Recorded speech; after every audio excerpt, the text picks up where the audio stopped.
Hi everybody. By now you should be familiar with the Fusion Damage Assembly preset. If not, there are other videos covering its basic use and workflow. Please take a look at those. At its core, we have these individual meshes. They ultimately become subtractive fusion trims. We refer to that collection of trims as the Fusion Damage Cluster.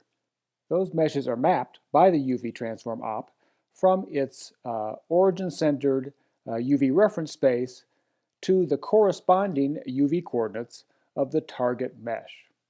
That allows us to transform and reshape the cluster by editing that target mesh, which in this example is simply a plane.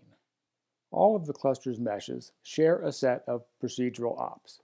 That includes the UV transform op, of course, plus ops that specify the source geometry of those meshes, as well as control the scale and optional deformation of those meshes.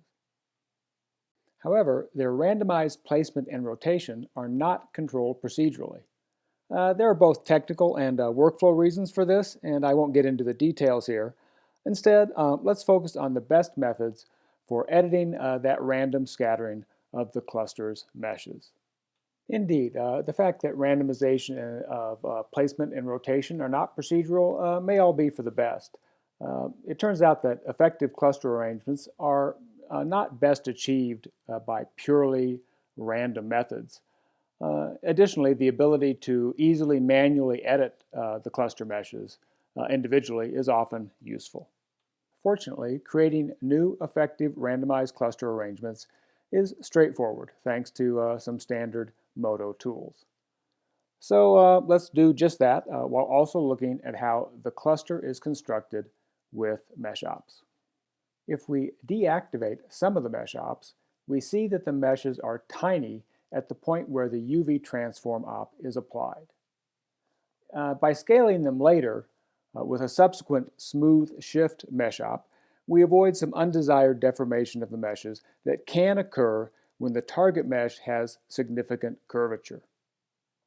That temporary tiny state will conveniently help us see how to best create randomized clusters. As we see here in the assembly's default state, the cluster meshes are very evenly distributed. Looking at the meshes as a group, we see that their locations, naturally, are mixed, as well as their rotations.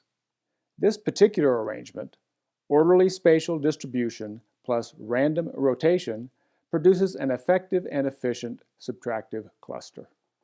Naturally, we may want to vary the cluster, and there are a couple of easy methods. First, we can reset all of the cluster meshes' rotations. That sets us up with a very orderly arrangement suitable for randomization with MODO's Jitter tool. Jitter is found in the Deform V tab in the same menu as Smooth and Quantize. I recommend not jittering scale because it applies non-uniform scaling, which is generally not beneficial for our purposes.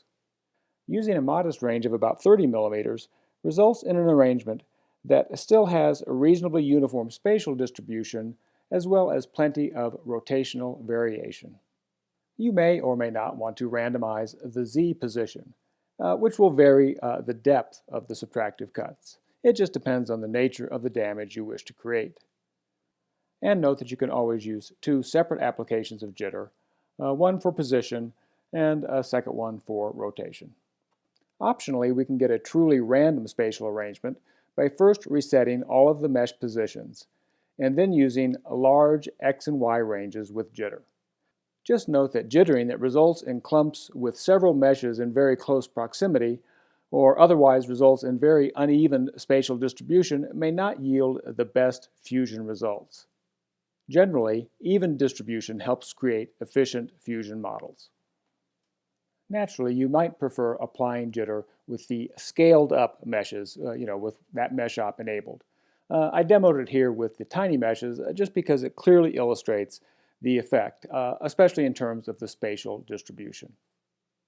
One of the advantages of this randomizing and scattering not being procedural is the easy ability to individually edit the transforms of cluster meshes. It's not uncommon to need or desire tweaking of the individual cluster meshes for aesthetic or other sort of functional fusion purposes. And of course, you are free to do that with MODO's standard transform tools.